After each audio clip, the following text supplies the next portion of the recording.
پایان داستان ارباب حلقه ها یاران حلقه به سمت سرزمین جاودان رفتن. البته همزمان نه، ولی خب یکی از کسایی که زودتر از همه اجازه ورود به والینور رو گرفت فرودو بود. ولی خب چه کسی بهش اجازه ورود به والینور رو داد؟ توی این ویدیو میخوایم به این سوال جواب بدیم. با سارامون همراه باشید.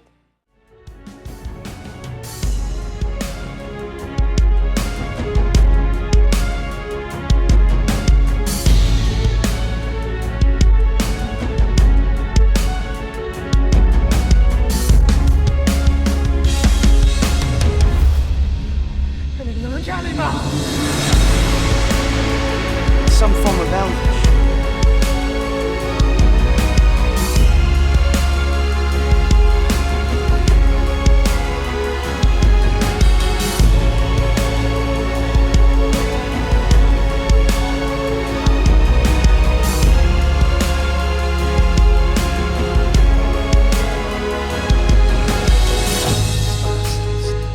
Not without a guide.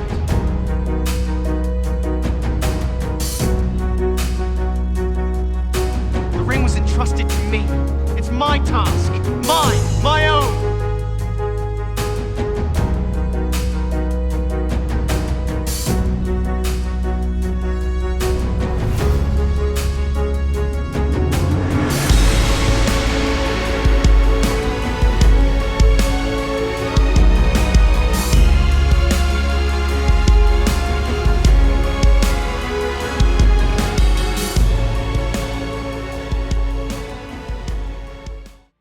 ارباب تاریکی شکست خورد، تقریبا سرزمین میانه به صلح و آرامش رسید.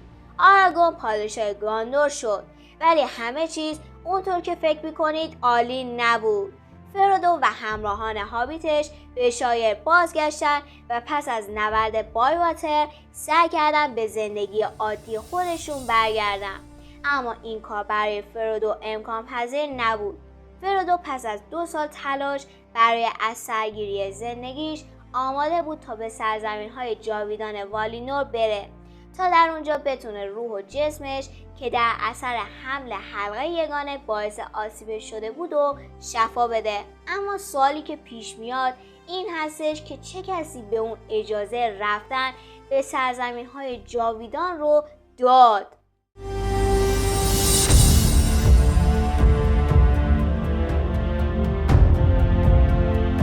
والینور تو قاره آمان و در غرب سرزمین میانه قرار داشت. قلمرویی که تو اونجا سکونت داشتن که همون بهشت هستش. در گذشته بسیار دور سفر بین والینور و سرزمین میانه امکان پذیر بود، اما این امکان در عصر دوم سرزمین میانه به پایان رسید به لطف قدرت تاریک ساورون.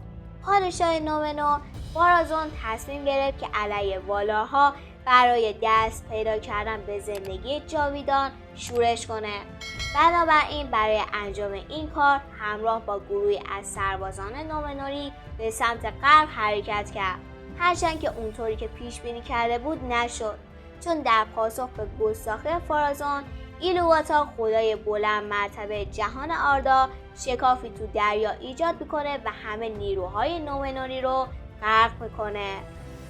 با این حال ایلوواتا فقط فارازون رو تهدید نمیکنه. خدای سرزمین میانه جزیره نومنور رو هم ویران میکنه و والینور رو از دسترس همه موجودات به جز افراد برگزیده خارج میکنه. این به این معنا بود که فقط الف‌ها میتونستن با قایقرانی تو جاده مستقیم به سرزمین والینور برسن. وقتی فرودو تو پایان ارباب حلقه به والینور رفت، اتفاق بسیار بزرگی رقم خورده بود. فکر اینکه یه هابیت بتونه به سمت والینور بره اصلاً به ذهن هیچ کس از اهالی سرزمین میانه نمیرسید و یه جورایی باورشون نمیشد.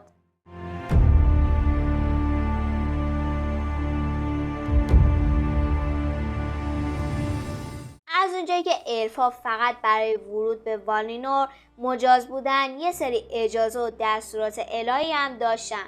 مثلا توی سگانه ارباب حلقه ها آرون نقش زیادی داشت. آرون پس از اینکه فرودو مورد ضربه شمشیر مورگول قرار گرفت، فرودو رو به ریوندل برد که فرودو تو چند قدمی مرگ بودش. بنابراین اون دعا کرد که رحمت و لطف الدار همراه با فرودو باشه. این حرف به این معناست که دعای آرون به فرودو خانه و جایگاهی در سرزمین والینور داد. آرون قبلا از جاودانگی خودش دست کشیده بود، پس انگار جای خودش رو به فرودو داد تا زنده بمونه و در نهایت به والینور بره. با این حال این دقیقا همون چیزی نیست که اتفاق افتاده. قرار دادن آرون در صحنه نجات و بردن فرودو به ریوندل تو فیلم اول ارباب حلقه ها یاران حلقه در واقع ایده پیتر جکسون بود، اما آرون با رفتن فرودو به والینور ارتباطی داشت. به نظر می رسید این ایده اون بوده که باید به والینور بره و شفا پیدا کنه، اما اون در واقع صلاحیت انجام این کار رو نداشت. تو نامه‌ای در سال 1963 تالکین توضیح میده که آرون نمیتونست فقط بلیت خودشو به کس دیگری بده. برای هر کسی به جز کسانی که از نژاد الف بودن، قایقرانی به سمت غرب مجاز نبود و فقط ایلوواتار باید اجازه میداد. در کل منظور اینه که آرون بود که اولین بار به فکر فرستادن فرودو به غرب افتاد. بنابراین ایده آرون این بود که فرودو رو به والینور بفرسته، اما برای اینکه این اتفاق بیفته اون باید از گاندورف درخواست میکرد. به عنوان یه مایار، گاندورف با مانوه که به نوعی رئیس والار بود ارتباط داشت و اون بودش که رسما به فرودو اجازه رفتن به والینور رو داد، چون مانوه تنها کسی بود که با خدای یگانه ایلوواتار ارتباط مستقیم داشت. خب اینم از ویدیو امروزمون. امیدوارم که خوشتون اومده باشه. تا یه ویدیو دیگه دوستتون دارم. خدافظ.